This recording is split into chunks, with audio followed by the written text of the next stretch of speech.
अगर आप कंफर्टेबल है तो मैं अपना काम शुरू करूं। आंखें बंद रखो, मजा आएगा, क्योंकि जो मैं आपको बताऊंगा वो आपके मन तक पहुंच पाएगा। नहीं तो बीच में बहुत सी ऑब्स्ट्रक्शंस आती हैं जो नहीं जाने देती। अब आप अपनी सांसों के बारे में सोचो, वो जो मैं आपको बताने लगा हूं उसके बारे में सोचो। अब ध्यान देना मेरी बात के ऊपर।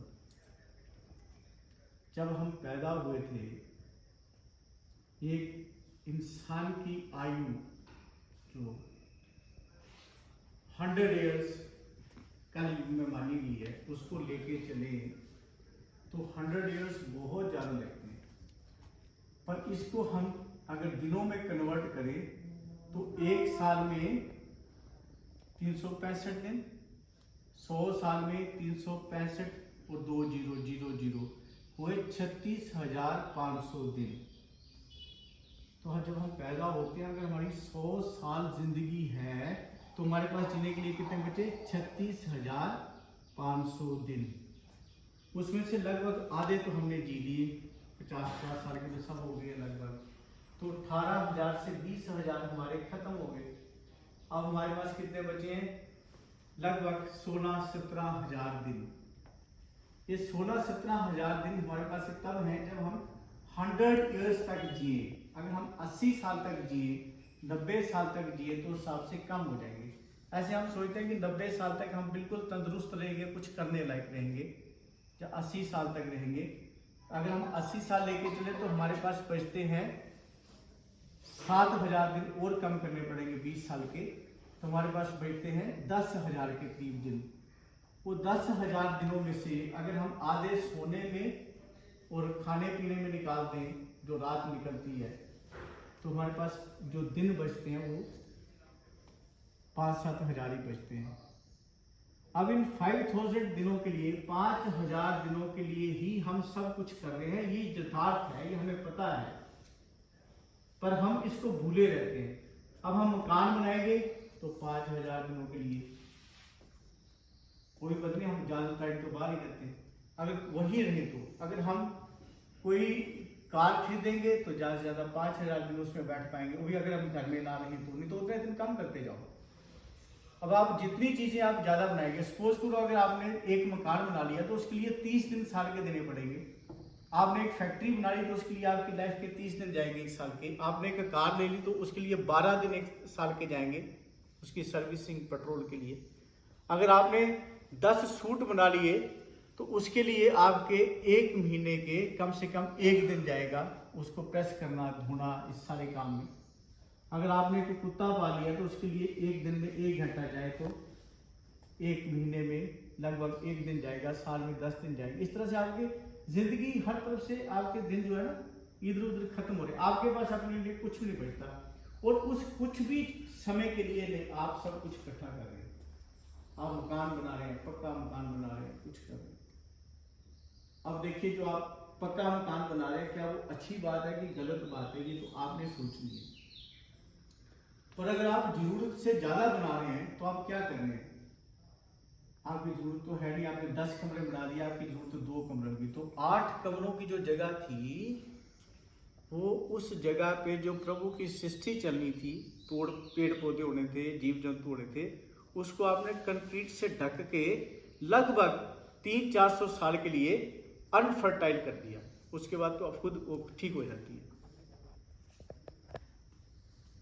अगर आपको किसी कपड़े की जरूरत नहीं है, किसी और चीज की, तो आपने उसको इकट्ठा कर लिया तो आप अपना समय बर्बाद कर रहे हैं। ये तो है अगर आपने इसको सबको अच्छे काम करके इकट्ठा किया, आपने हक हलाल की कमाई से इकट्ठा किया। पर अगर आपने इसके लिए कुछ गलत काम किया तो इसको तो आप ज्यादा से ज्यादा वही 2-3 कितने दिन, वो आप सोच लो, उतने दिन भोगने के बाद आप तो चले जाएंगे, वो यही रह जाएगी। आपके कर्म आपके साथ जाएंगे। उस अच्छे बुरे को आपको खुद भोगना पड़ेगा। अब हम ऐसा क्यों सोचते हैं कि हम इतना इकट्ठा कर लें, ये कर ले, वो कर ले? इसको बोलते हैं इनसिक्योरिटी। कल के लिए, कल के लिए, तो कल के लिए तो मैंने आपको समय बता दिया ना, आपके पास कितना है।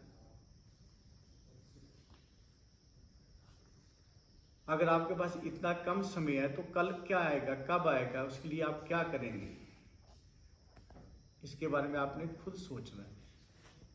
खुद इसके बारे में आपने आहिस्ता आहिस्ता आहिस्ता आहिस्ता सेंसिटाइज करना अपने आप को।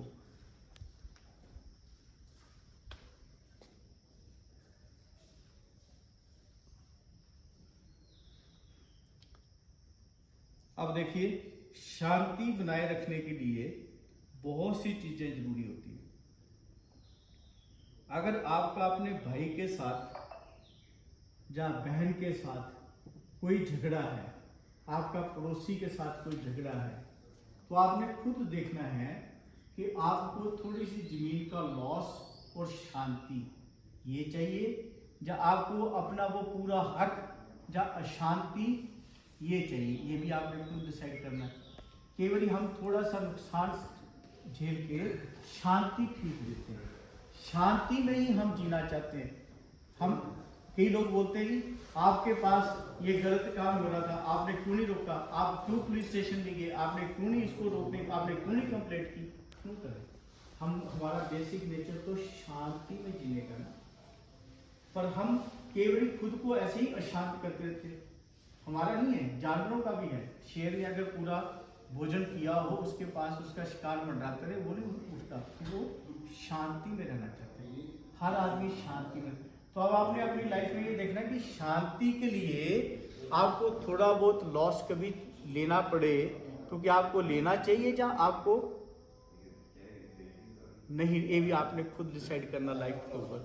जैसे आपका मिसेस के साथ कोई झगड़ा है, आपका बच्चों के साथ कोई झगड़ा है, आपका बहू के साथ कोई झगड़ा है, आपका भाई के साथ कोई झगड़ा है, आपका भाभी के साथ कोई झगड़ा है लेन देन के बारे में, आपका किसी गरीब के साथ कोई झगड़ा है, आपका किसी अमीर के साथ, आपने उसको कैसे डील करना है, आपने खुद सेंसिटाइज करना है। आपके सामने जो लोग आएंगे, आपने उनको भी ऐसे समझाना है कि शांति लेनी है, या आपने इसको बोलते हैं सेंसिटाइजेशन। सेंसिटाइजेशन आपने उनको सेंसिटाइज करना है, पता बताना है लाइफ है क्या। बहुत से लोग गलत विल करा लेते हैं, मरो हुओं का अंगूठा लगा लेते हैं। किस लिए? उनको लगता है कि नहीं तो हम तो कुछ किसी लायक नहीं रहेंगे, हम तो नालायक हैं, हम अगर ये नहीं करेंगे तो हमें रोटी कहाँ से मिलेगी। इनसिक्योरिटी। कभी सोचा कि जो बच्चा पैदा होता उसके लिए पहले ही प्रभु ने सारा इंतजाम किया होता है, इंसान का नहीं, हर किसी चीज का। आप गाय का देखो, जैसे बच्चा पैदा होता है, बाकी तो आप सबको बताएं उसके बाद क्या होता है, कैसे उसको दूध मिलता है, क्या मिलता है। जब उसका थोड़ा बड़ा हो जाता है, घास खाने लग जाता है, तो वही गाय दूसरा बच्चा होने पर उसको सींग मारती है, आपने देखा, क्योंकि दूसरे की जरूरत छोटे वाले की ज्यादा है। इसी तरह से प्रभु को पता है आपकी कितनी जरूरत है, उस हिसाब से उसने आपका सारा प्रबंध किया है। अगर आप अपनी जरूरतों को खुद सोचने लगेंगे तो लाइफ में बाद में परेशान कैसे होते हैं। जैसे एक छोटा बच्चा अपने फादर को बोले कि मैंने साइकिल लेनी है, उसके फादर को पता है कि अगर इस साइकिल पे चलेगा तो इसको चोट लग सकती है, वो उसको मना करते हैं कि नहीं बेटे तू अभी साइकिल ना ले। पर वो अगर अपने फादर के पांव पड़ जाए, जिद करके बैठे, फादर को बोले नहीं तो मैं आपके लिए ये करूंगा, ऐसे खुशामद करे, पांव ही पकड़ ले, तो फादर एक ना एक दिन तंग आके उसको साइकिल ले देंगे, उसको साइकिल ले देंगे। पर जिस दिन उसकी घुटने छिले जाएंगे साइकिल के साथ, उसने बोलेगा मैंने ये क्यों मांगी थी। इसलिए बहुत सुंदर पंक्तियां हैं प्रभु के लिए भी, क्योंकि हम इंसान है, गलती करते हैं। वो पंक्तियां ये हैं कि हे प्रभु, मैं तुझसे कुछ मांगू या ना मांगू, मैं तुझसे कुछ मांगू या ना मांगू, मुझे वो कभी मत देना जो मुझे प्रिय लगने के बाद भी मेरा अहित करे।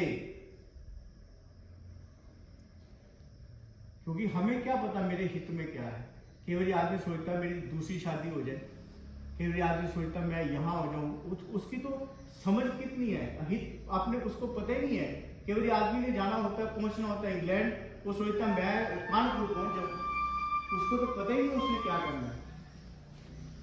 हमें तो अपने बारे में पता ही कुछ नहीं है, फिर भी हम इनसिक्योर होके ये सारे गलत काम करते रहते हैं, सारे गलत काम करते रहते हैं। अब भाई साहब इसके बाद आप सुनो, आप हैरान रह जाओगे। बहुत से समय में ऐसा होता है, अब भाई अपने भाई से अपने भाई का हक ले लेता है। ये मैंने ऐसे देखा है, अपने भाई का पूरा हक अपने बाप से लिखवा के गलत फलत तरीके से, जहाँ बड़े का जहाँ जीते का ले लेता है। जिससे उसने हक लिया होता है वही भाई उसको बुढ़ापे में पालता है। उस समय वो कहता है कि मैंने अपने बच्चों को इसका हक काट के दिया, पर क्या वो उस टाइम बच्चों से ले सकता है? बच्चे उसको उस टाइम मानते भी नहीं। जो उसने गलत किया उसको ठीक करने के लिए उसके लाइफ पे फिर 10-12 साल तक इसी उलझन में हम फंसे रहते हैं। अब आप आस्ते से अपनी आंखें खोल सकते हैं।